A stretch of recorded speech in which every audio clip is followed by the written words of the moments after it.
হৃদয়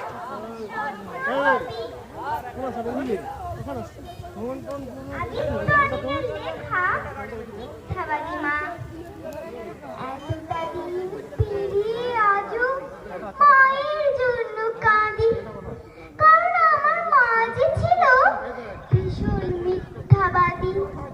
বাবা যেদিন মারা গেল আমরা হলাম একা। সেদিন থেকেই বাঘ নিয়েছে মায়ের ভাগ্যরেখা। মা বলতো বাবা নাকি তারার ভিড়ে আছে, লেখাপড়া করি যদি নেমে আসবে কাছে। তারায় তারায় বাবা খুঁজি তারার ছড়াছড়ি। আমার মায়ের মিথ্যা বলা সেটা প্রথম হাতে খড়ি। পাড়া পড়শি বলতো এসে জীবন কঠিন।